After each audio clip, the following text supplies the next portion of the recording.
اذان سے پہلے جو پڑھتے ہیں نا پہلے الصلاۃ والسلام علیک، یا جائز ہے یہ اس میں کوئی ہے؟ اکثر مقصود یہ ہو رہا ہے ہمارے گاؤں میں بھی اکثر اذان سے پہلے درود پاک پڑھنا ثابت ہے، اذان کے بعد بھی درود پاک پڑھنا ثابت ہے، اس پر کوئی انکار نہیں ہے، لیکن اس کو اذان کا حصہ بنا کے پڑھیں یہ ہم نے کہیں نہیں پڑھا۔ نماز سے پہلے درود پڑھ لیں، نماز کے بعد درود پڑھ لیں، کوئی مسئلہ نہیں، لیکن اس کو نماز کے اندر سبحانک اللہم کیسا بنا لیں یہ ثابت نہیں ہے۔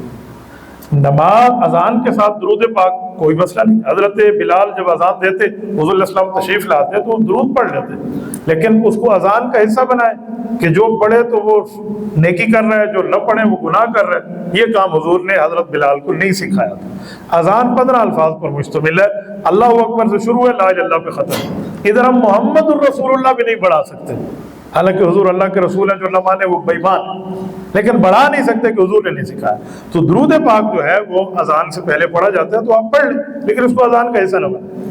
ایک دوسری بات، الصلاۃ والسلام علیک یا رسول اللہ، یہ درود حضور کی قبر مبارک کا ہے۔